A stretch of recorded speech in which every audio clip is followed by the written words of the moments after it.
On Thursday edition of the Locked On Texans podcast, Cody has a great conversation with Brooks Kabina from the Houston Chronicle. We also start the show off with undrafted free agents from the 2022 draft who make sense for Houston, and end off the show with a possible reunion conversation that's been circling around Twitter. Got to bring it here to the Locked On Texans podcast. But before we dive into anything, Cody, hit that red button.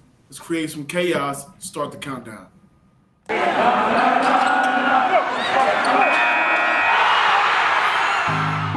are Locked On Texans, your daily Houston Texans podcast, part of the Locked On Podcast Network, your team every day.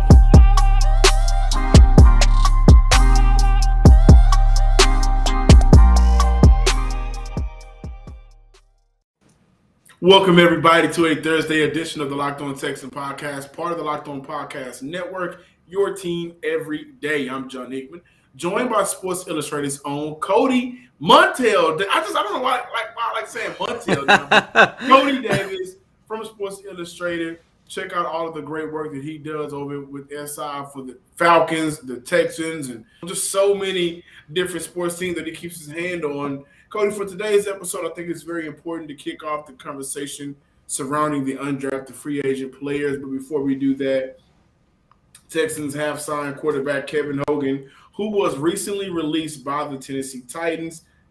Kevin Hogan will be the third player on the offensive side of the ball that has experience with new OC Pep Hamilton. Philip Dorsett was a wide receiver for Pep Hamilton during his days in Indy. Nico Collins, wide receiver for Pep Hamilton during his Michigan days and, of course, last season. And then now we are adding Kevin Hogan. The Houston Texans are adding Kevin Hogan, was a quarterback for Pep Hamilton during his Cleveland, Brown, and Stafford days. So what we're seeing right now is just like we saw last year. Certain guys are getting their pick of the litter of players that they have some familiarity with. Do I think that Kevin Hogan makes the 53-man roster? I don't know. Jeff Driscoll's still on his roster. Remember, the Houston Texans did sign Kyle Allen at quarterback as well not too long ago. So, what I look at now is the Houston Texans will be having one of the most, if not the most, competitive off seasons we've seen in a very long time, due to the fact that this is a team that going into this season, you won't have a J.J. Watt. You won't have a DeAndre Hopkins. You won't have an Andre Johnson, Dwayne Brown, or Arian Foster. I think you do have Dwayne Brown and Larry Tunsil. But there's not a lot of guys that you can say for sure day one they're going to be the ultimate starter. Even at quarterback position, I know that Davis Mills will round out and beat everybody at quarterback, Cody, now that you get your thoughts in. But, I just think this will be a very competitive offseason where guys are going to have to show up day in, day out, practice in, practice out, to show that they belong on this 53-man roster. It's going to be a very competitive offseason, and this is going to be more so what we're going to talk about coming up when you take a look at the undrafted free agents. We already talked about one competitive position in terms of, who's going to take over the role for defensive tackle. You already got Roy Lopez. We talked about the guy that they just drafted, was it Thomas Booker? I want to say Thomas Booker, along with Ross Blacklock. Where is he's gonna fall? There's a lot of competition that's going to be going on, but quarterback isn't one of those positions, John. Because look, Davis Mills, as we already know, he's going to be the starter. Quarterback number 2 is going to be Kyle Allen. Quarterback number 3. It's up in the air. I guess if you want to use that as a competition, it's going to come down between this guy and, of course, Jeff Driscoll. If it's me, I don't know how bad this new quarterback can actually be. However, he got to be a little bit better than what we've seen out of Jeff Driscoll, who was quarterback / tight end. Now he's going back to quarterback. Yeah. So, this is not a position that I'm really fine over or anything like that. I just think at the end of the day, it's the quarterback room is going to be Davis Mills and Kyle Allen when it's all said and done.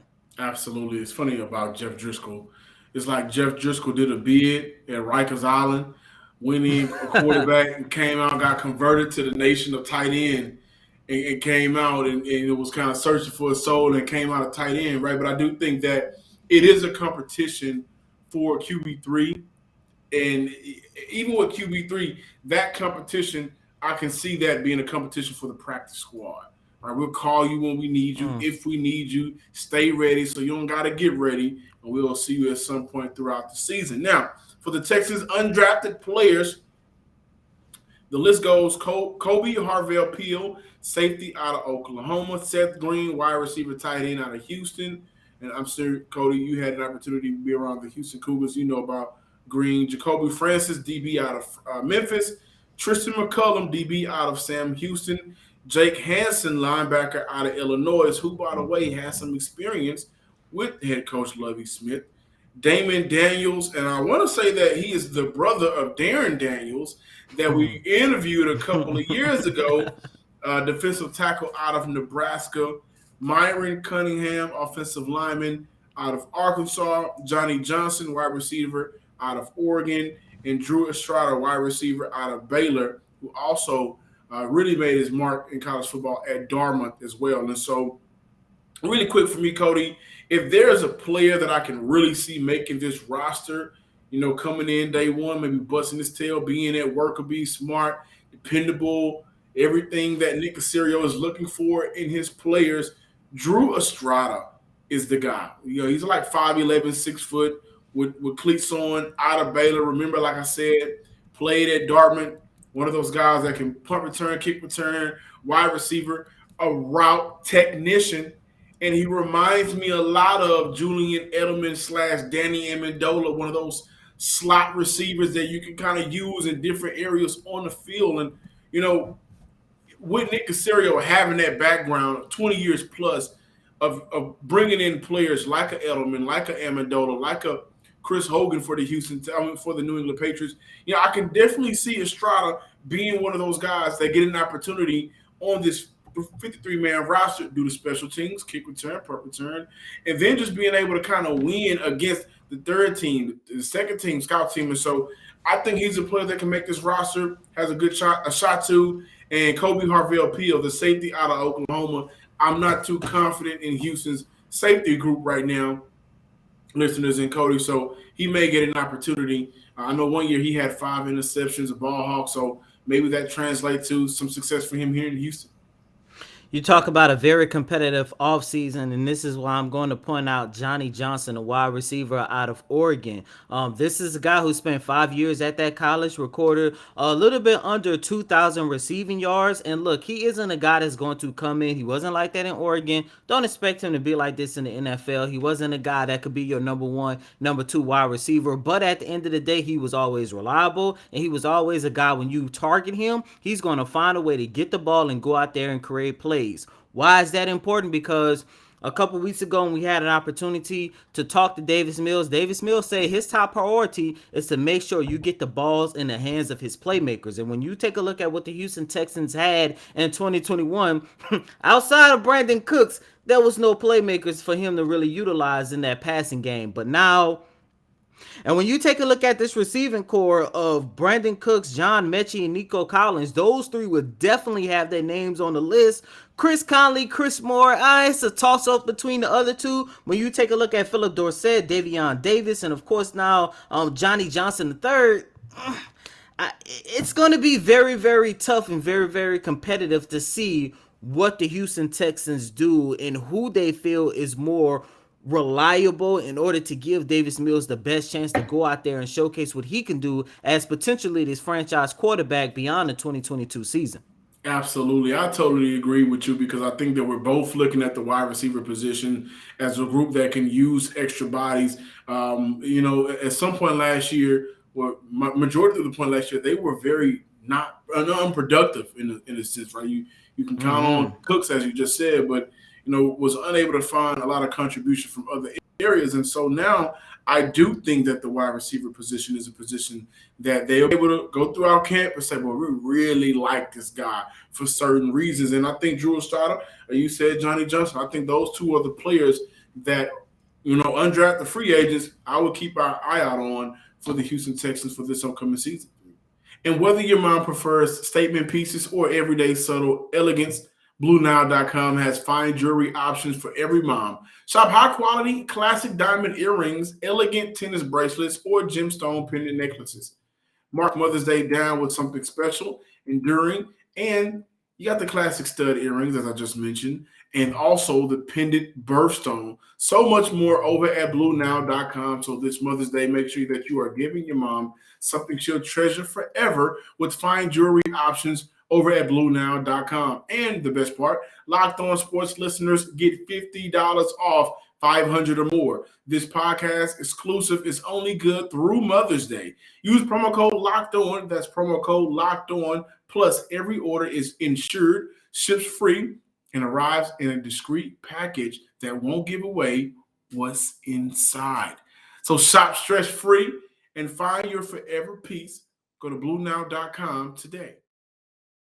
All righty, ladies and gentlemen, continuing here with this latest installment of Locked On Texans. I have my guy, a colleague of mine, Mr. Brooks Kabina, the Houston Texans beat reporter over at the Houston Chronicle. Brooks, how you doing, my guy? And welcome to Locked On Texans.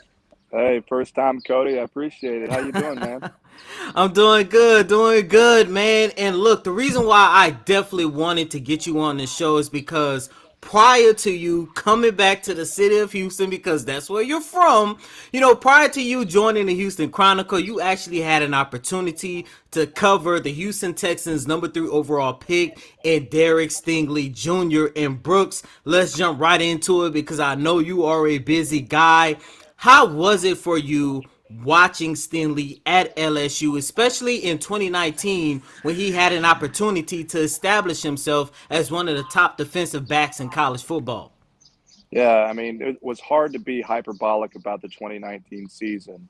And I know no one will actually recognize the backdrop behind me, but I'm in Baton Rouge. There will be a story on Derek Stingley this weekend in the Houston Chronicle. So timely timing. Awesome. I mean, I remember whenever he signed, and he was considered by some the #1 overall recruit at the time.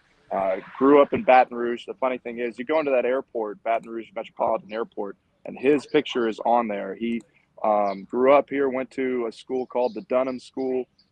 Grew up here. His dad, Derek Stingley Sr., he played a little bit of arena football, played minor league baseball, and trained his son from a very early age.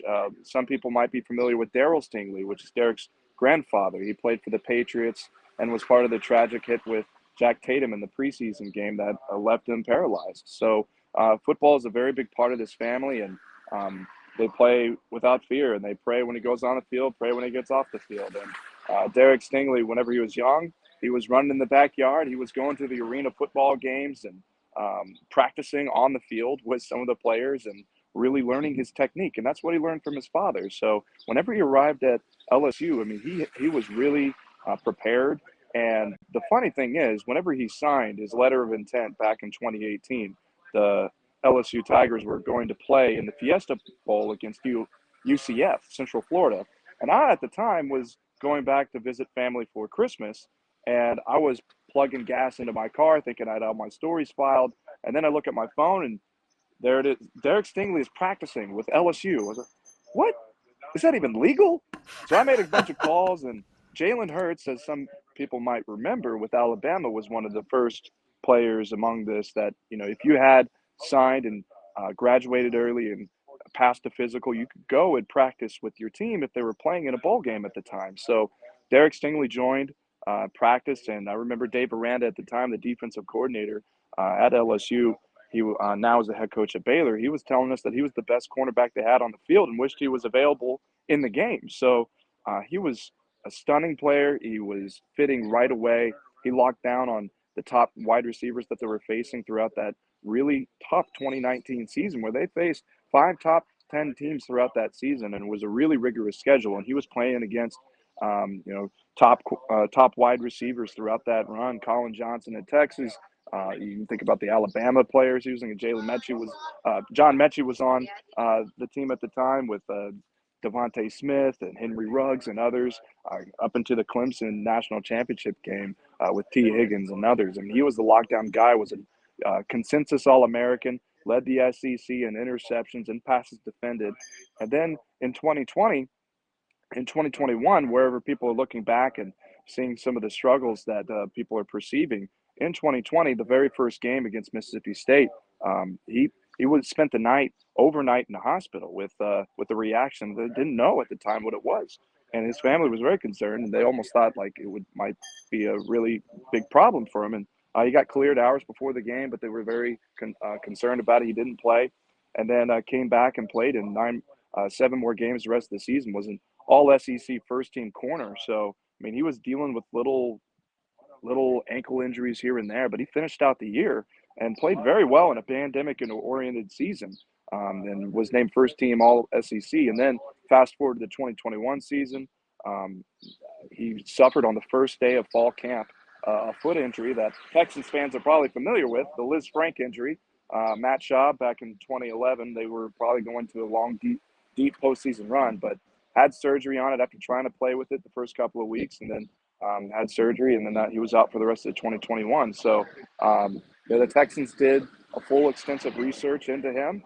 They had consensus across the organization is what their general manager, Nick Caserio, said. And at number 3 overall, they got a player that in a position that they really desperately needed. Yeah, and I 100% agree with you on that, Brooks. And I just want to get your opinion on this next question. You know, you just talked about some of the struggles that he went through in 2020 and 2021. Do you have any concerns with Derek Stingley going into his rookie campaign?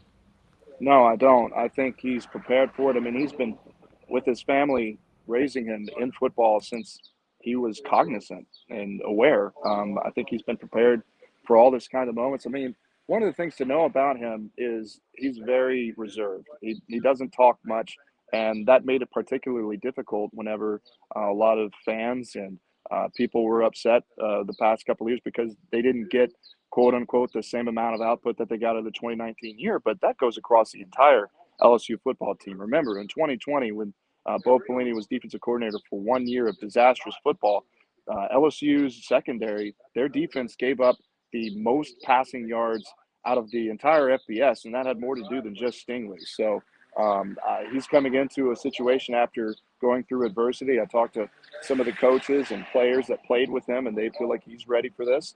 And LSU's defensive back history, which is very historic. You think of guys like Patrick Peterson, Tyrann Mathieu, others. They know what he's about to go through. And Derek himself, I mean, whenever he came into Houston and people asked if he was prepared, he said, you look at the tape and you can see nothing's changed. And he ran him through the pro day, and you could see that he's healthy, ran a 4.37 in the 40. I know pro days are a little bit faster than what you sometimes see at NFL combines for whatever reason. But, I mean, he looks healthy, he looks prepared, and mentally he's ready to buy in. So it's a type of player that Nick Caserio likes.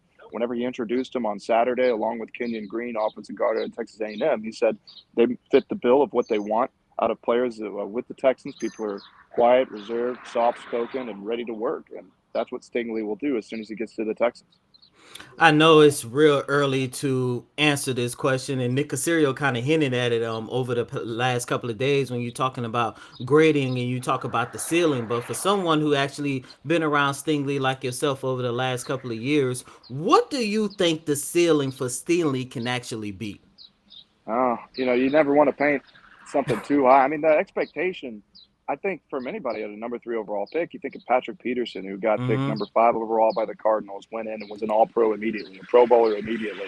With the number 3 overall pick, you're expecting that person to live up to that bill. So that's what's ahead of Stingley, and I think that's his ceiling. I mean, the way he was playing in 2019, he could have been drafted in the first round, probably a top 5 pick that day. So, I mean, it's something where that's the ceiling. And that's what the Texans need. When they entered the offseason, they had no depth at corner in any kind of veteran way. Desmond King moved there out of necessity last year for the first time. He's a career slot corner. And the opposite corner at the time was Lonnie Johnson, who they just traded to the Chiefs after drafting Derek Stingley. So they signed a 7-year veteran and Steven Nelson, who was a number 2 corner with the Eagles, so he should fit in nicely. But Stingley is a guy that is the expectation is that he's going to lock down the top receivers that are around in the AFC. They're going to play the AFC West. That means you'll see top quarterbacks like Russell Wilson with the Broncos and Justin Herbert with the Chargers, and how it's going to be even Patrick Mahomes with the Chiefs. I mean, that's the top one right there. So, and all the wide receivers that come with it. You think about the Raiders too. I mean, he's going to be facing up against the top passing offenses in the NFL, and he's going to have the responsibility to shut those down. So that's the expectation for him. Whether that turns into all pros, Pro Bowls, whatever, he's going to go into a situation where he's expected to make this Texans defense a lot better than the poorest secondary that we saw last year. Awesome, man. Last question before getting out of here. Outside of Derek Stingley, I think we all can agree that the Houston Texans did very well in this year's draft. If you had to grade it, what grade would you give the Houston Texans and why? Grades, I've thought about it. I think it's a solid B+. I mean, you look at the 2 first-round picks, Stingley at 3. They traded back into 15 to try and acquire, and I thought it was an interesting strategy, at least that we saw 3 more picks that ended up helping them use their 3 trades to go up and get guys like John Mechie and Christian Harris, a linebacker out of Alabama, and then trading up to get a defensive tackle and Thomas Booker out of Stanford. Once they got out of I think Jalen Petrie in second round, a safety out of Baylor. I think he's a great defender. You look at how he was just a turnover forcing machine as a nickel safety hybrid with Dave Aranda at Baylor. There's the connection again. I think once you look beyond the 4th round, Dameon Pierce from Florida, I think he was productive in spots with the Gators. Obviously, he'll become a spot where Casario's looking for him to be an every down back. So we'll see where that goes. But the front end I was very impressed with. I think John Mechie was an interesting choice whenever there were others like Sky Moore and others who were fully healthy and ready to go. But Mechie can be a very versatile wide receiver when healthy. And he says he'll be ready by July. They're going to be a little bit more patient with him. But beyond that, I think there are some wonders of how productive those players will be and where they fit in. So on the front end, very impressive. We'll see how the rest works out. Brooks Kabina, Texans beat reporter over at the Houston Chronicle. Brooks, really quick, where can our listeners follow you at on social media? Yeah, you can find me on Twitter at BKUBENA, and you can find all of our work at HoustonChronicle.com. Awesome. Sounds good. Thanks, my guy. Anytime. What a great conversation between Cody and Brooks Kabina from the Houston Chronicle. And it's kind of funny talking about Derek Stingley, right? BetOnline released the Defensive Rookie of the Year odds for the 2022 season. Number 1, Aiden Hutchinson. Number 2, Kayvon Thibodeau. But with a plus 1,200 is Derek Stingley along with Jermaine Johnson and Sauce Gardner. So those are some of the odds that if you want to go ahead and get ready to try to make some extra cash, do that now with betonline.net, which is your number 1 source for all of your betting stats and sports information. And find all of the latest sports developments, league reviews, and news, including this year's basketball playoffs. Oh, my gosh. If you would have bet some money on if John would have dropped 40 last night, I'm sure you would have got some bread. Also, the Major League Baseball season and this weekend's Run to the Roses as the Kentucky Derby is back. BetOnline is your continued source for all of your sporting wagering information, from live betting to the playoffs, esports, and much more. Head to the website today or use your mobile device to learn more about all of the trends in action, because BetOnline is where the game starts. Thanks for making Locked On Texans your first listen every day. Now make Locked On NFL your second listen. The schedule may be dark, but the NFL never stops, and neither does Locked On NFL. Get insight and opinions from hosts including Ross Jackson, Chris Carter, and Tony Wiggins, plus local Locked On NFL hosts repping all 32 squads. There's no offseason for real fans, so make sure you are subscribed to the Locked On NFL on YouTube and wherever you get podcasts. And welcome back, Locked On Texan listeners and viewers out there. This Thursday edition of the Locked On Texan podcast. Cody, we got to do it. I saw the conversation. We don't have to do it. You want to do it. I want to. Jadeveon Clowney is still a free agent, looking for a new football home. And you know what? Ladies and gentlemen, you ever have an ex that goes out into the world, y'all break up, go separate ways, goes out into the world, and it's just not working for them? You still follow them on social media. You see that they got fired. You see that that position, that promotion that they wanted, they did not get. I was going to pay them a little extra money. The car broke down. It just seemed like since they left you, things ain't working out. However, sometimes, you know what you need? Some reuniting. And it may feel good if Jadeveon Clowney is back in the Houston Texans jersey. What do you think about that? Hell no. Plain and simple. And John, I like the analogy that you use, but there's one thing you failed to mention. A lot of times when you're in that situation, when you're that ex that's looking at your ex struggle, a lot of times it's the person that, how can I put this? It's the person that did not ruin the relationship, which is the complete opposite for the Houston Texans. They the ones ruined the relationship with Jadeveon Clowney. Clowney did not want to leave, plain and simple. And I understand it. It's a new regime. It's a new era. It's a new coaching staff. It's a new general manager. However, they thinking different now, right? They things are different, but not 100% because ownership is still there. And everybody's favorite Texan CEO / owner / whatever title you want to give him, Jack Easterby is still there. And I also do not want to see the Houston Texans bring in Jadeveon Clowney because, look, one, at this point, I don't know if he has anything left in the tank. But two, and most importantly, I don't want to see them, and I'm pretty sure they're not, but I don't want to see them go back and get somebody who already feels some kind of way towards this organization. As we sit here on May 5th, 2022, it's a new day with the Houston Texans. Everything is new. Everything is sparkly clean. Everything has brand new potential. If you bring in Jadeveon Clowney, it's going to, one, remind people of what they had, and people still not over the last era, especially how that ended. But no. Jadeveon Clowney should not return as a member of the Houston Texans. I look at the Texans the same way I look at the Houston Rockets. Everything is new. Everything is clean. Don't worry about bringing in no old players because there's some people hoping and praying that James Harden come back to the Rockets, and that's a hell no. Probably a bigger hell no in my book. Let these young guys go out there, showcase what they could do on the field, on the court. Go out there and showcase their potential and develop. In fairness, last year in Cleveland, where he had a very great running mate on the opposite side with Myles Garrett, 9 sacks, also paired with 11 tackles for loss, which would be Jadeveon Clowney's best since he left Houston in 2018. And at this time, Jadeveon Clowney is actually looking for a contract ranging between $10 to $15 million.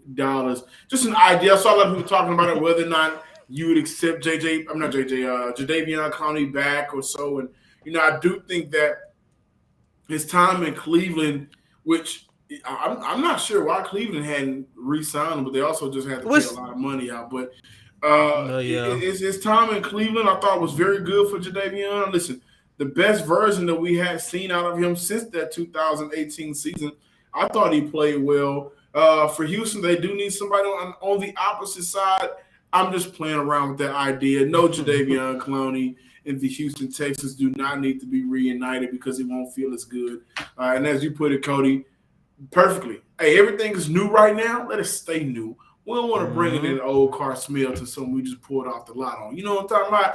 Everybody, Thank y'all for checking out the Locked On Texans podcast for this Thursday. Enjoy Cinco de Mayo, right? Be safe, have fun, do it all. But just make sure you get home safely. I'm John from Sports Guy Hickman. Follow me on Twitter at John_Hickman12 right at the bottom of the screen. Make sure you are subscribing to the Locked On Texans YouTube page. Locked On Texans. Like, comment, share, do it all. And also follow the Locked On Texans Twitter page at Locked On Texans. And as always, I'm your host, Cody Davis. Please remember to follow me on Twitter at CodyDavis_24. Once again, that's Cody, COTYDAVIS_24. Until next time, ladies and gentlemen, peace.